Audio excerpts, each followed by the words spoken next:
My name is Bob Folkenburg. I'm president of the Upper Columbia Conference, and I'm glad to be able to share with you a little bit more about this wonderful prayer that Jesus taught His disciples to pray, which we've called the Lord's Prayer. The part I want to just focus your mind on today is that center phrase where Jesus says to His disciples, when you pray, remember to say, "And forgive us our debts as we forgive our debtors." Reminds me of the story of Brian. Brian had grown up in a military home. Father was a Marine and proud of it. Not only was he proud of it, but he ran his home like the barracks. There was very little love shown, very little sympathy, words of encouragement. In fact, if anything, there was a lack of praise and tenderness. The one thing that Brian's father wanted for him was for him to join the Marines. He wanted him to be like his father. After he graduated from high school, Brian did just that. He went and signed up with the Marines, but a few months in, began to encounter some problems. And over time, because of being written up so many times for attitude or incorrigible acts, he was let go. Unfortunately, this hit his father very hard. And Brian received the letter saying, "You are no longer welcome in this home. You have disgraced the family."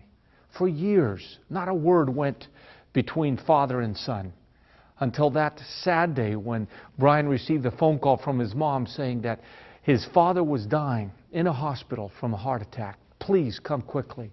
All the way across the United States, as he was traveling to see his father, he was hoping and praying that there could be some reconciliation, that there could be some word of love and tenderness and forgiveness on the part of his father. As Brian arrived at the hospital, he was sad to find out that just 4 hours before he arrived, his father had slipped into a coma. Standing there in that cold hospital room, Brian just pleaded, "Dad, please say those words.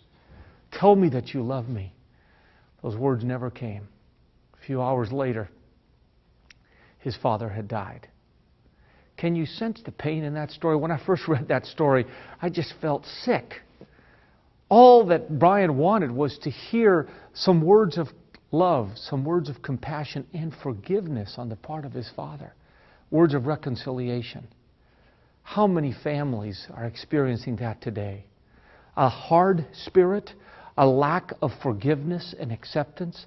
How many churches today are split or have friction because of a lack of love, a lack of forgiveness?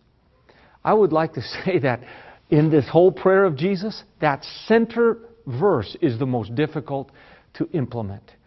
It's one thing to say, "Our Father which art in heaven." It's another thing to say, "Well, I want what happens here to be what happens in heaven," and vice versa. But when it comes to forgiveness, think about it. That involves my heart. It involves giving up the pains that I might embrace and being able to say, "Lord, you know what? I forgive them." Why is it that God asks us to do this? What's the motivation? Let me take you to another verse in the book of Matthew. Instead of Matthew 6, look at Matthew chapter 18. Here Peter comes to Jesus and says, "Lord, how often shall my brother sin against me and I forgive him? Up to 7 times?" The going rate amongst the rabbis was you could forgive people up to 3 times. Peter thought he was being extremely generous by saying 7 times. Well, what was Christ's response? He said, "I do not say to you up to 7 times, but up to 70 times 7. Can only imagine how baffled Peter was.